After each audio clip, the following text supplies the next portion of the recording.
Well, hello and welcome back to the Money Wisdom Podcast, powered by Johnson Brunetti. I am your host, Nick Colantuono. I'm a certified financial planner up here in our Boston, Massachusetts offices, and we are glad that you are all back with us. So we appreciate your viewership, we appreciate your listenership, and in exchange, we wanted to give you an awesome episode today.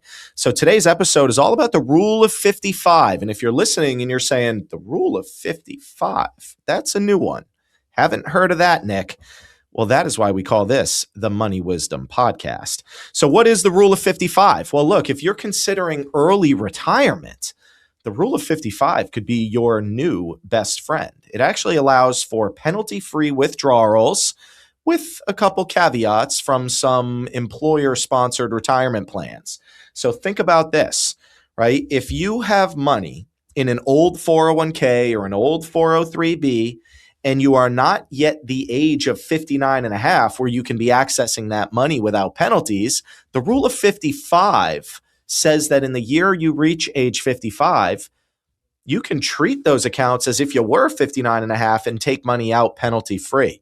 So like I said, there has to be some pretty involved conversations as to whether or not it makes sense for you to do that. It's not right for everyone. But let's talk about how it works. Like I said, it only applies to former employer retirement plans. So you could not have taken that money out of an old 401k and rolled it to an IRA.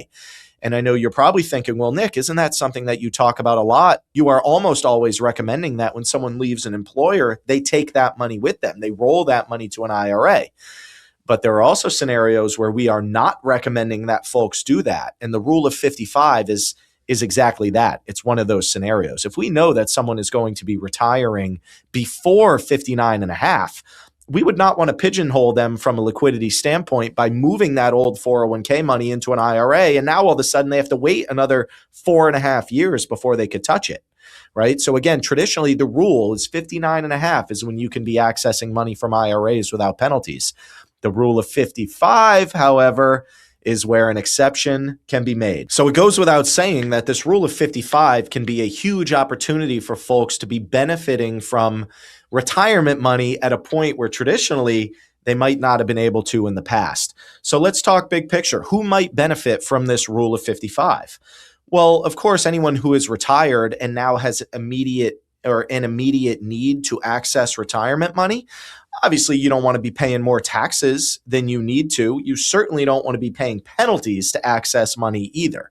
So if you are retired, and again, you're prior to the age of 59 and a half where you could access money from IRAs, this Rule of 55 says once you turn 55, you could take money out of an old 401k or an old 403b before that 59 and a half age. So again, if you have immediate access or you need immediate access to retirement money, the Rule of 55 might be good for you, especially if you're retiring early. Folks out there who have significant savings in a 401k might be able to take advantage of this Rule of 55.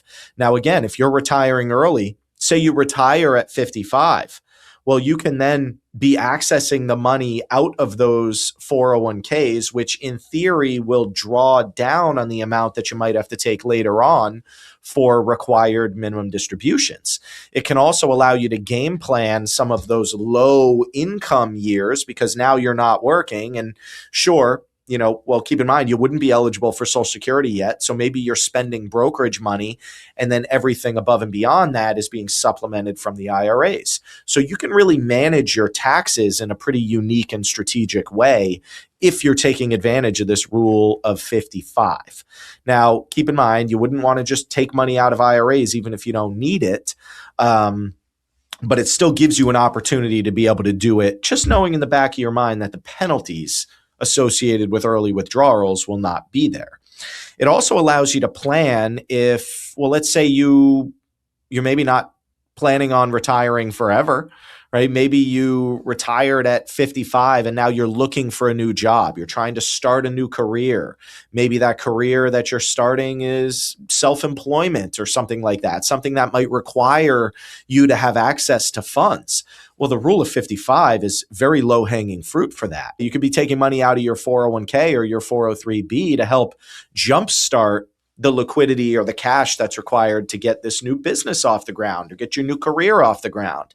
At the same time, If you don't have any income and maybe you don't have a lot of savings outside of the retirement accounts to be accessing money from for expenses, well, the rule of 55 will allow you to know that you can at least bridge the gap between when you stop working with one employer and then maybe it takes a long time to find a new job.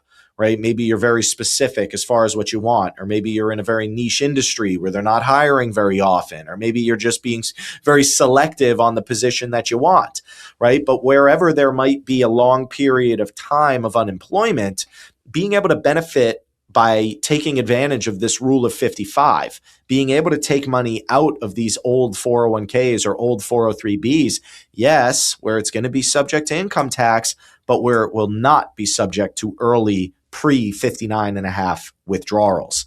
So again, just to reiterate, who will benefit if you have an immediate need to access retirement money? There's a good way to do it without paying penalties, which is huge. You're always going to pay taxes.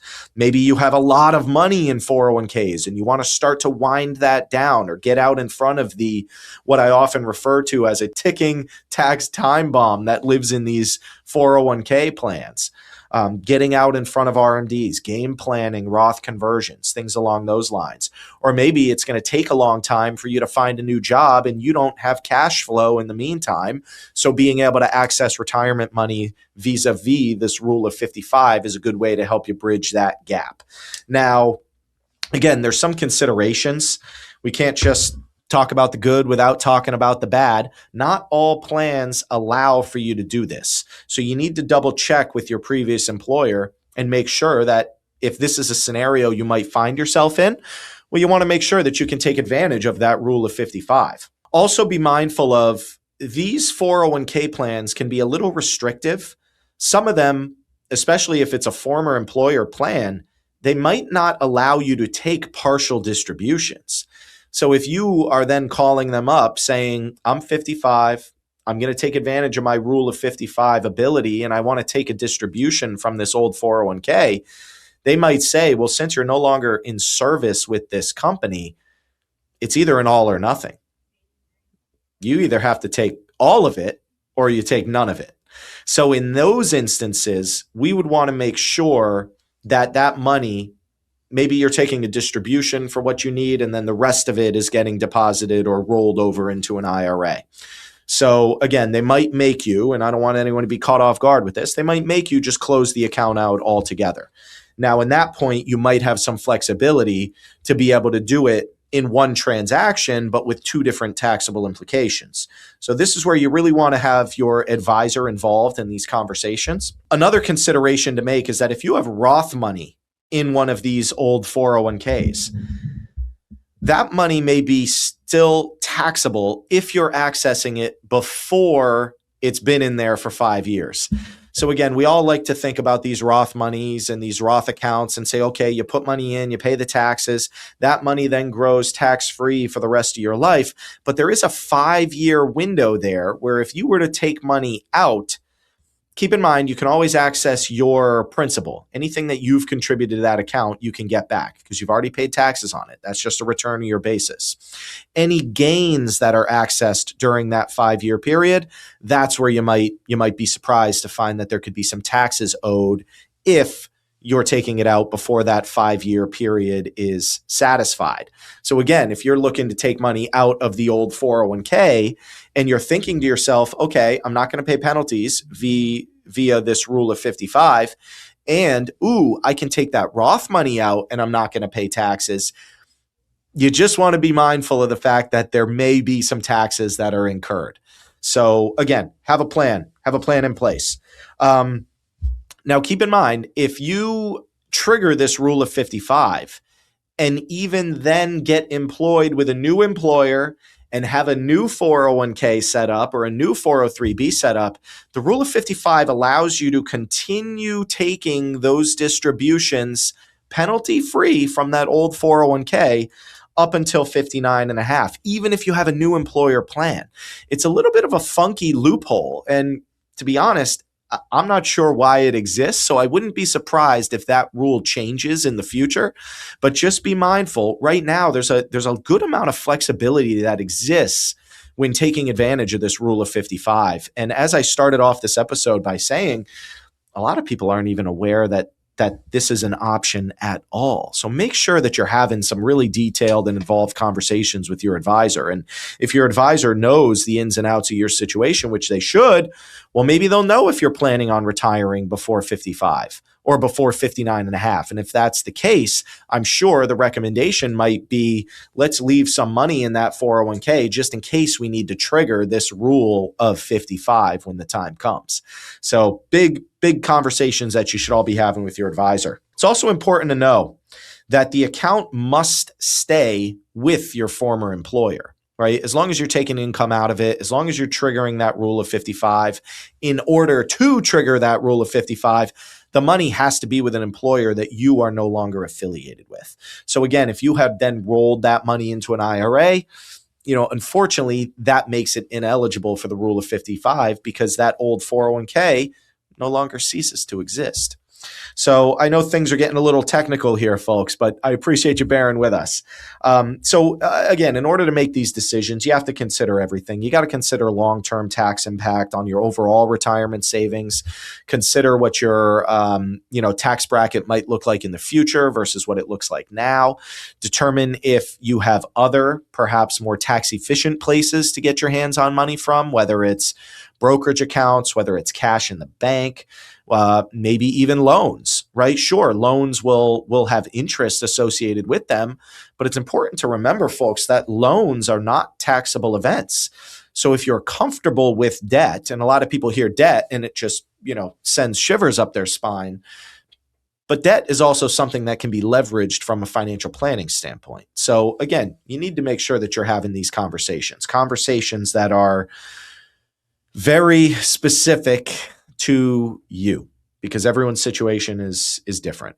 So that's a little bit on the rule of 55, folks. I know it's a bit of a rare and unique opportunity that exists.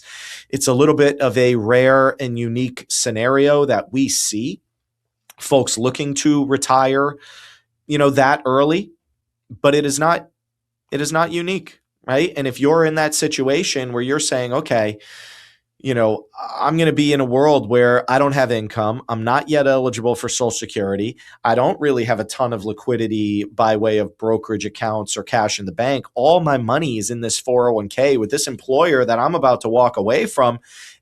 And in my mind, I can't touch this money until I'm 59 and a half. That's where this is a conversation that you, listener, and you, viewer, need to have. The rule of 55. It exists for the exact scenario that you find yourself in.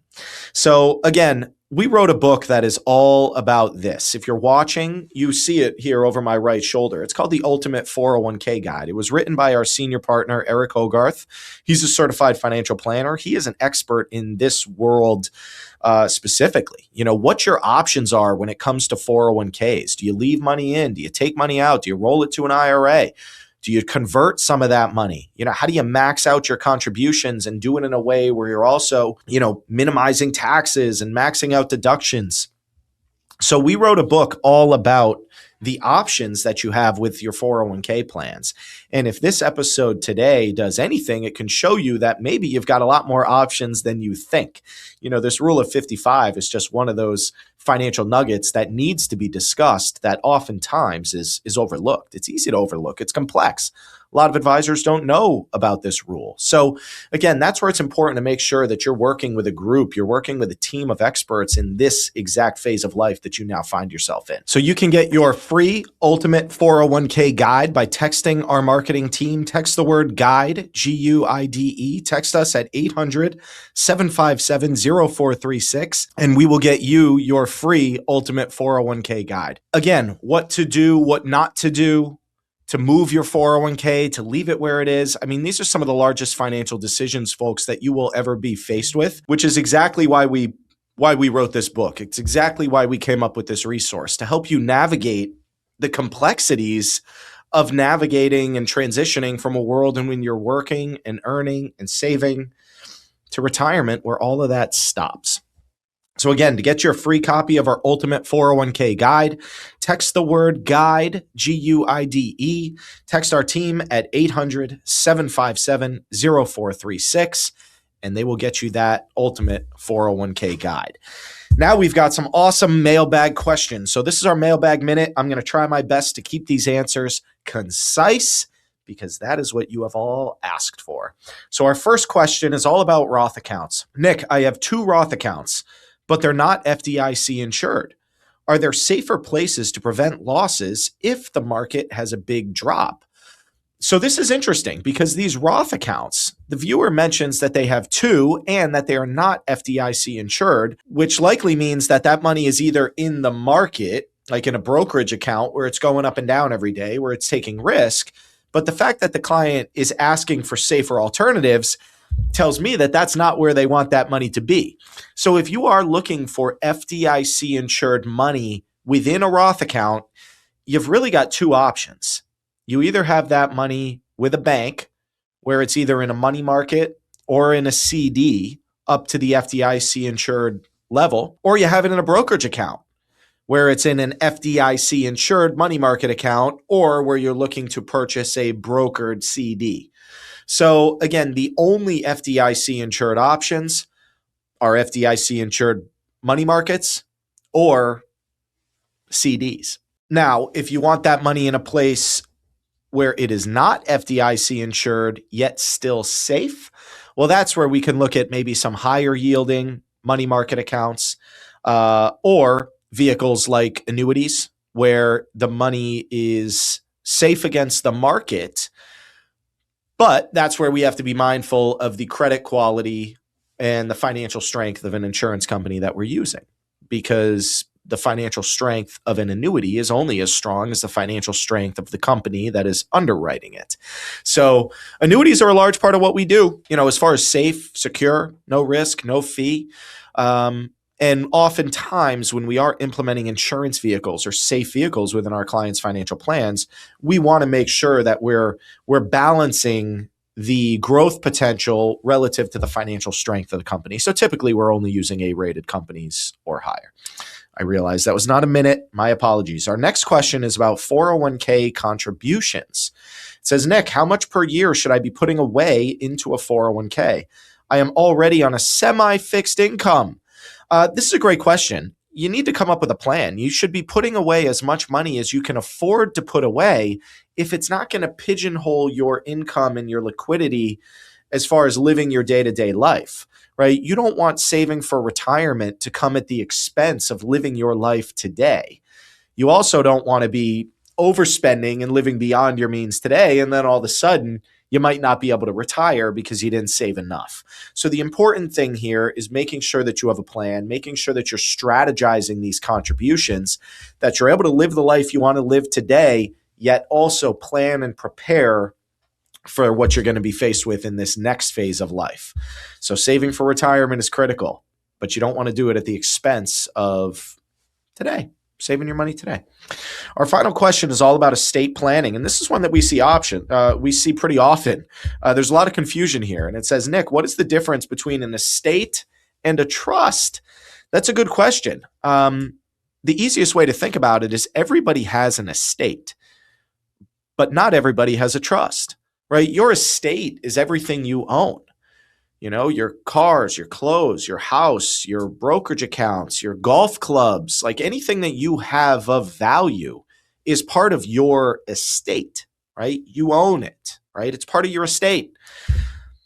The difference there is anything that's part of your estate goes through probate at death. Having a trust in place or the right type of trust in place means that everything in your estate could then live within that trust and in theory bypass probate at your death. Now that's an overly simplified way of looking at it, because in that trust world, there are dozens of different types of trust. They all do different things. They all provide different benefits and all have different, costs associated with them, different levels of flexibility and control. So that's it for the mailbag questions. Keep them coming, folks. Please send us your questions. It's an honor to be able to answer them.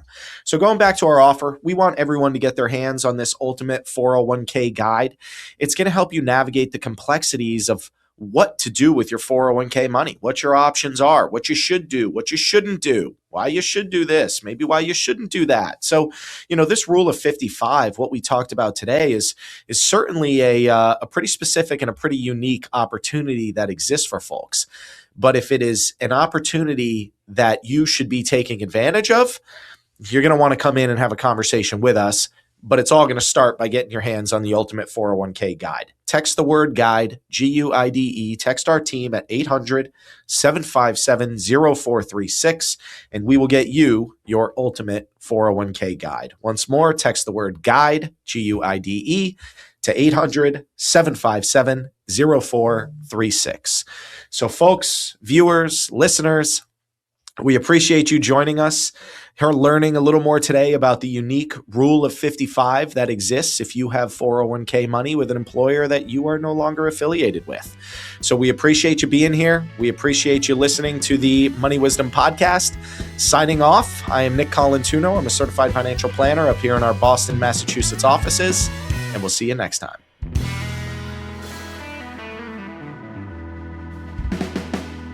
Johnson Brunetti is a marketing name for the businesses of JB Capital and JN Financial. Investment advisory services offered through JB Capital LLC. Insurance products offered through JN Financial LLC.